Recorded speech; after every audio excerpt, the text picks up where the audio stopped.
Welcome back. So in this lectures we are going to analyze the DC power flow. So why we are going to use DC power flow concept in load flow analysis we will discuss. So in previous lectures which is already discussed the fast decouple load flow assumptions. What are the assumptions?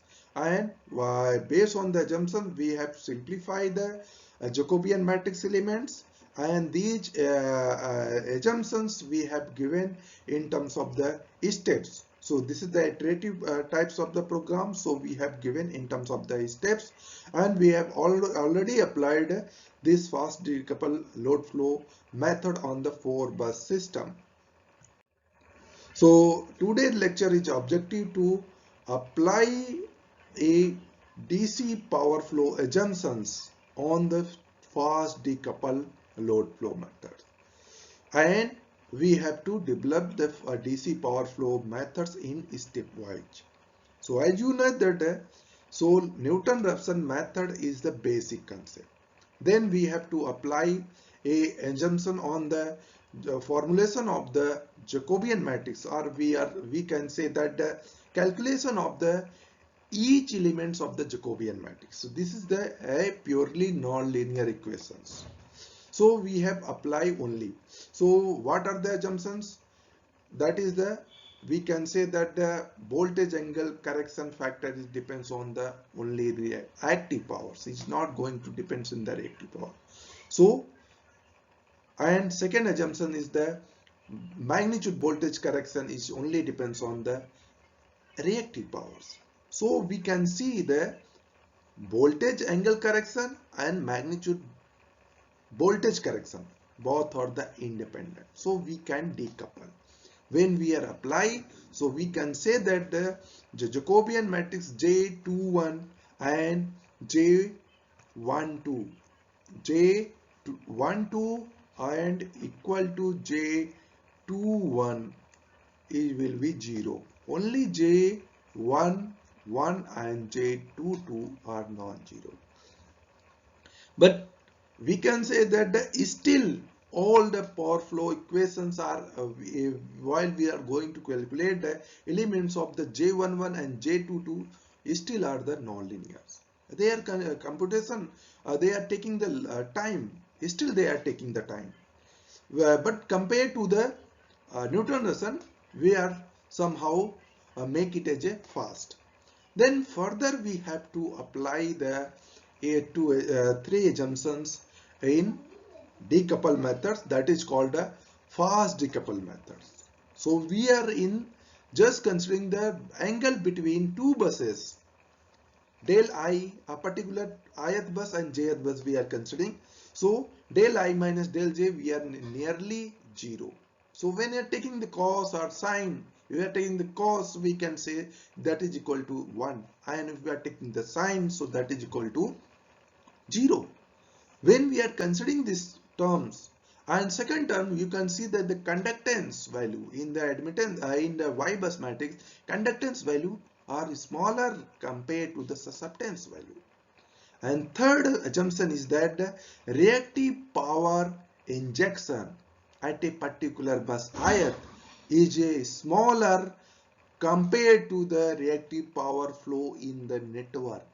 When we are applying these terms, so Jacobian matrix J11 and J22 becomes a only linear. So they are only depends on the susceptance value. So it becomes very fast. So here we are further going to apply few assumptions on the fast decouple method. So DC power flow only considered active power flow assumes perfect voltage support and reactive management. So here you can see that magnitude voltages are generally simple. There is a small deviation. Suppose some voltage we consider the per unit. So some voltage is the 1.0 per unit. Some voltage are 1.02 per unit. Some voltage bus voltage are 0.98, something like that per unit. So we can say we are getting very small. So we assume that the voltage magnitude at all buses will be a constant value with the proper reactive power management. So we are not going to calculate the voltage magnitude at a particular bus or all the buses. We are assuming that the proper reactive power management we can, and neglecting the transmission line losses, we can say that these voltages will be a constant value. So DC power flow is a linearization of the nonlinear AC power flow equations, and therefore the reference point of the linearization has an impact. So what are the application? Why we are going to apply the DC power flow? So DC power flow nothing but we want to very fast analysis of the decision variables like a bus voltages. Bus voltages we are generally consider the constant, only angles. So based on the angles we can calculate. So what are the application? It is generally used the contingency assessment in the power system. If you want to within fraction of the second, within a very short duration, so we want to a particular transmission line, what are the power, what are the angles. So we want a data, and we can go prefer the DC power flow for the contingency analysis, or any problem occurs in the system, we want to check the system or parameters are lies within the limit or not. So this is the equations, or we have to application of the DC power flow. Then it is also used the power flow state estimation. So in estimation we have also applied the this DC power flow. Then this is fault analysis. This is the one case of the contingency analysis. Then unit commitment, HVDC. So these are the several applications because the DC power flow is the very fast compared to the fast decouple methods. So now we are going to cover the, here you can see the DC power flow makes more severe approximations. What are the assumptions? They are assuming that the voltage are always 1 per unit. So we are ignoring the line conductance and we are assuming the per unit voltage. These assumptions we are going to apply in fast decouple method. Then we can say that the voltage magnitude correction factor will be 0. Only we have to calculate the angle. So this makes the power flow is the linear set of the equations. So which can be solved directly theta. Here the theta is equal to B inverse P. P is the mismatch power. B is the susceptance matrix inverse. And theta is nothing but this is the del. So here we are given the theta and del. This is the voltage angle correction factor. So let us consider the power flow equation. This is the PK at the bus kth and this is the reactive power at the kth bus. So we are just applying, so you can see that these are the nonlinear equations. We are already applied this assumption.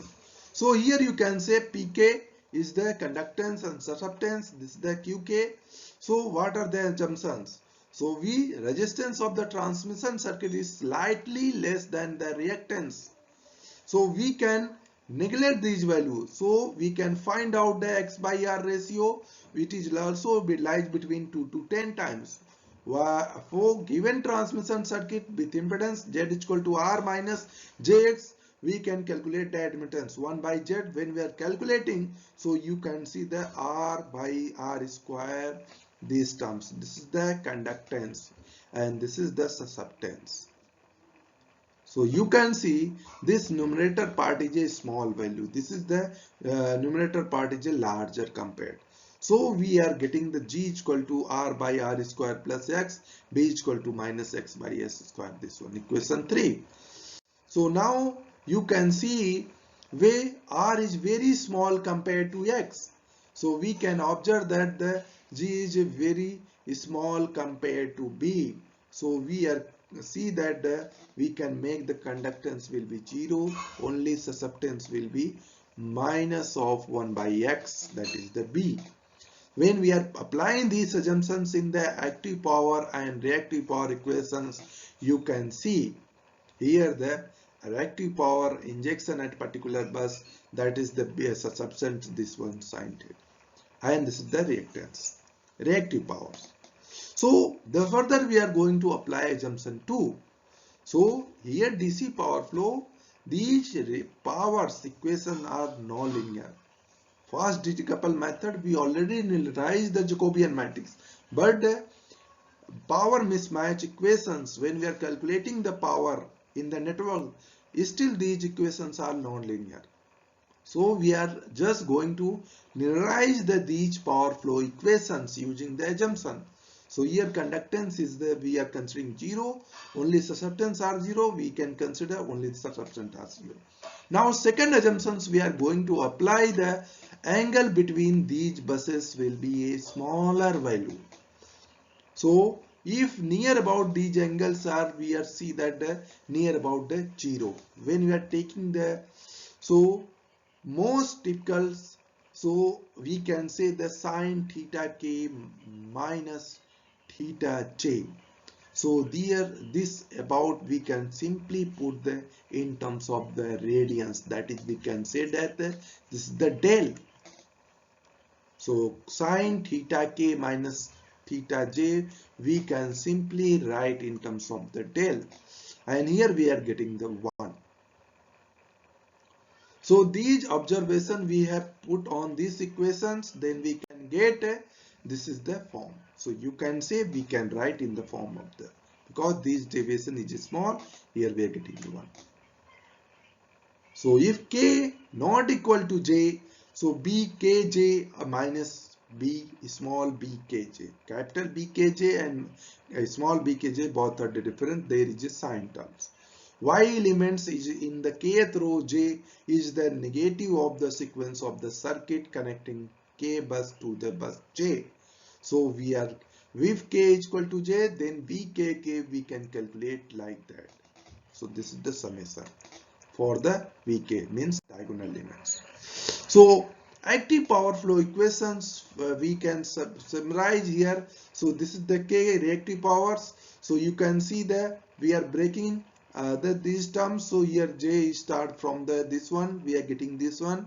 So from the Y bus admittance matrices, we are putting these values. Then after the simplification, we are getting this much equation. So this is the reactive power A. Still we require some further simplification. So here we have to apply these two summation. So we are getting the A reactive powers. So you can see in the single summation terms, and this is the final terms when we are considering. So these two assumptions. So this first terms is the reactive power injected by kth bus, and second terms we can say that this is the reactive power flow in the network. When we are seeing that magnitude value, so this magnitude value much larger compared to these two terms.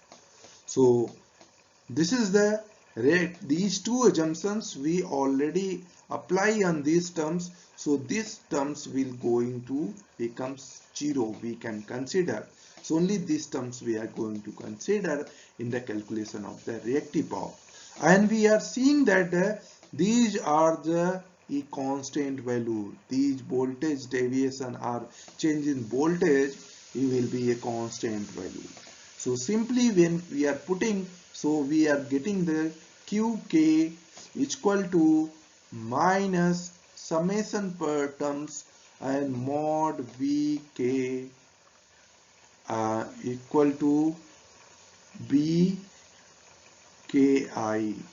and I is equal to 1 to where I not equal to K and capital N. So here you can see these terms we are getting the 0. So here there we are getting the difference Vk magnitude minus magnitude of Vj So this we are getting the near about the 0. When you are putting here, because this terms is mod Vk, this mod Vk minus mod Vj. So these terms we can say this will be 0. So then what will happen?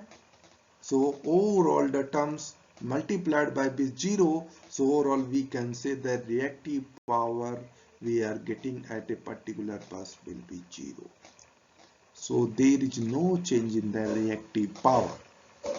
So these terms we can apply in DC power flow. Only the active power we can calculate. So we will discuss in previous lectures. So we can summarize these lectures.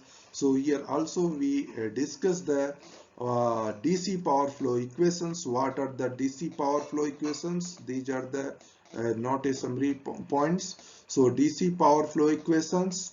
So we already discussed DC power flow equations. Here we are going to apply the what are the nonlinear active or reactive power equations, and based on the assumptions, conductance value we are putting the 0 and susceptance value, and that is the B. And second terms we are considering the angle between del I minus del J will be A equal to a small value, suppose theta t. When we are taking the sine, so we can angle in terms of the angle, and we are taking cos, so it near about the 1. When we are reactive power, we are first simplifying the reactive power, so you can say the reactive power we are getting the 0 after the assumption. And then this is the first assumption, this is the second assumption, and third assumption is the magnitude voltage, means mod V I minus mod J equal to 0. So we are getting 0. So when these three assumptions we are applying on the non-linear power flow equations, so we are getting the reactive power equal to 0. So realization of the active power we will discuss in the next lecture. Thank you.